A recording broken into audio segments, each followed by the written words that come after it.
Tinatayang may 4 na milyong mga Pilipinong nagtatrabaho at nakatira sa Amerika. Ang kanilang mga padala o remittances ang pinakamalaki sa lahat ng mga bansang may OFW o Overseas Filipino Worker. Sinasabing magkaiba ang polisiya ni President Obama at Governor Romney tungkol sa mga immigrant. Kaya naman ang ating mga kababayan sa Amerika tutok sa eleksyon. Mula New York, may report si Michael Fahatin. Isang araw na lang eleksyon na sa Estados Unidos. Pero para sa isang Pilipinong katulad ko, ano ba ang kahalagahan nito? Naglibot-libot ako sa mga pamosong lugar sa New York City. Di ko pinalampas ang Times Square. Nakilakad sa mga nagmamadaling Amerikano. At nakitawid na rin sa pedestrian crossing kina Elmo, Cookie Monster at Puss in Boots. Dito pala sa New York, napakaraming Pilipino at madali silang makita. Nangingibabaw kasi ang kanilang mga ngiti sa iba't ibang lahi. At kahit politika pa ang pag-usapan, si Maria at si Juan, tiyak, game na game, makipagbalitaktakan. Ano ba ang pagkakaiba ng eleksyon sa Amerika sa eleksyon sa Pilipinas? Bulgar sila eh.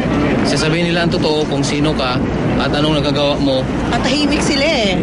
Ang eleksyon nila medyo basta sa TV, nagbe-debate. Sa Pilipinas eh, medyo magulo. At dalawang party system lang kasi, Democrat at saka Republican. So, dalawa lang pagpipilian mo. Sa Pilipinas?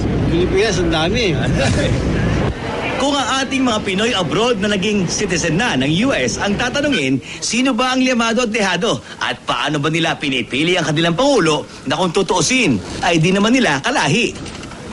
I don't know. It actually all depends on the people because honestly, now that the Hurricane Sandy happened, it's Obama's choice to join, not Romney. So if Obama makes everything happen, then a lot of people will vote for him.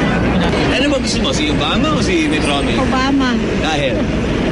Most of the people in Paris, they like Obama. I think kailangang mapalitan ng leadership. Di ko tuloy mapigilan na aking sarili. Ano naman ang aking pake sa eleksyon din eh. Dito, may masasabi si ate. Siguro makakatulong talaga ang US sa Pilipinas kung very open din ang Philippines sa kasi dati there was a time na umayaw ang Philippines sa US. Kahit saan talaga, nangingibabaw ang Pinoy kahit pa sa naglalakihan at tampuhalang mga billboard na ito sa New York at Broadway. Kaya't sa billboard na ito na rin ako magpapaalam sa inyo. Mula rito sa New York, USA, Michael Fahatin, GMA News.